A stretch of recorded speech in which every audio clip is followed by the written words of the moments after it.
So we finally made it to Hong Kong after 16 hours in flight on a plane. It was long, but we made it.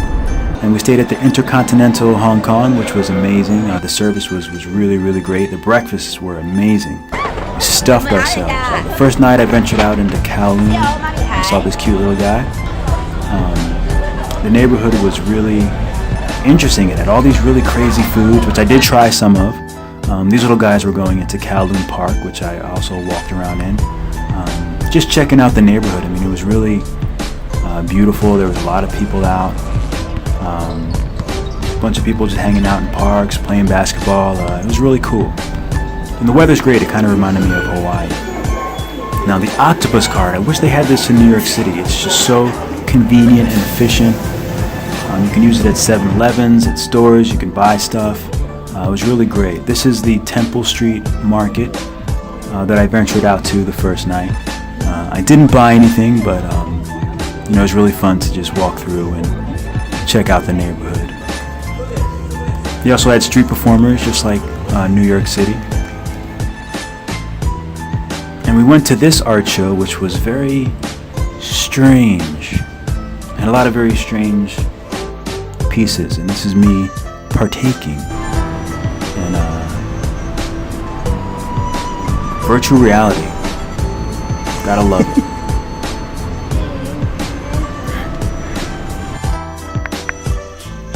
I believe this is Wan Chai during the day. Or actually, this might be... Yeah, I believe this is Wan Chai.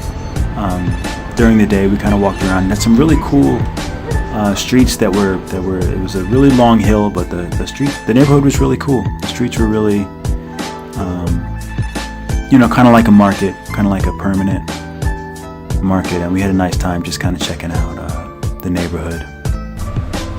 This was in some market that had all these kind of stray cats, but they were cute. The subway system is super clean, super efficient, super nice. This is us taking the ferry to Central on our way to Wan Chai.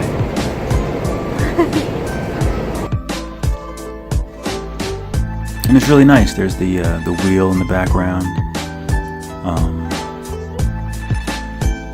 Everyone seemed really cool. Everyone was pretty nice. A lot less people spoke English than I thought. Only about, I feel like maybe 10-15% of people we could easily communicate with.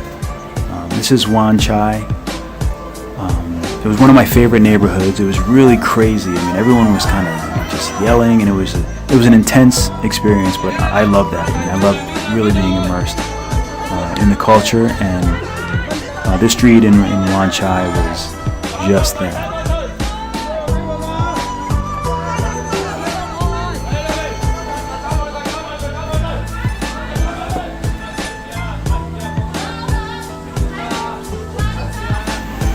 They have fish everywhere and meats. And one thing I noticed, they don't refrigerate anything. I mean, I guess they keep the fish on ice. With all the other kinds of meats and stuff, it's a free-for-all. This is my first time having dragon fruit, which was pretty good. It kind of tastes like a mild kiwi. Now this was the non-Leon Garden, absolutely free to get into and beautiful. After walking through the garden, we also went to the nunnery, which was right next door to that. And it was really, really a beautiful, calming, Zen-like experience.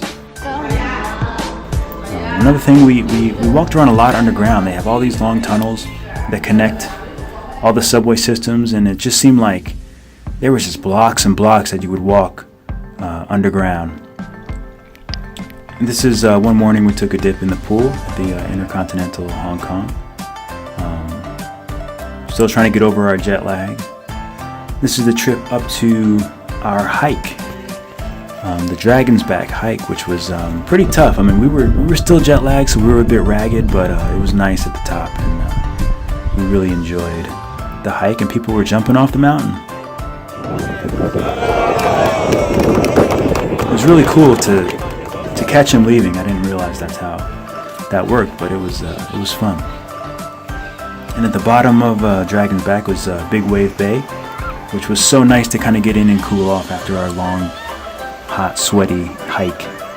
So that was really nice to kind of enjoy the water a little bit. This is on Lantau Island, home of these really friendly, charming cows that really love to eat grapes and hang out in the sun.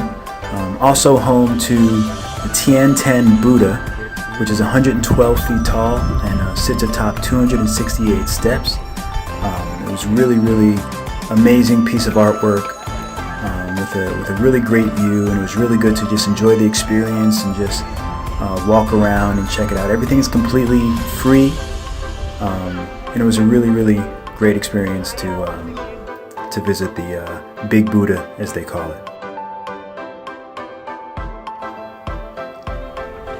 And this is the Polin Monastery. Lots of areas to walk around. I love the sculptures and everything here. I love those lions. There was just a lot to see and a lot to check out. And it was really beautiful. I mean, they keep up these places very well. Then after that, we went to the fishing village, the Tayo fishing village, which was such an experience. I mean, it's geared towards tourists a lot now. There's a lot of people there. But it was nice to just to kind of step back into that fishing village culture. Lots of weird, interesting foods, and I mean, they really love seafood, I must say.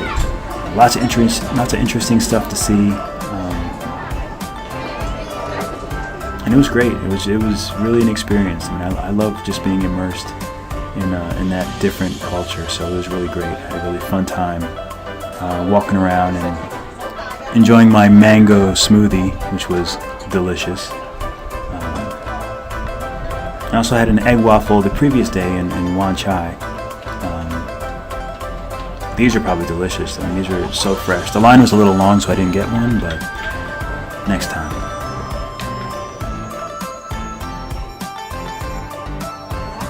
Smell it. A lot of fresh flowers.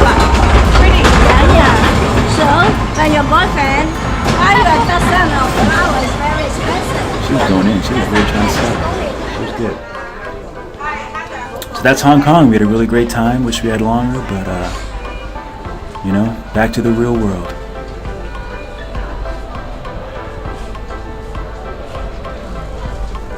Thanks for watching, guys. I'll see you in the next video.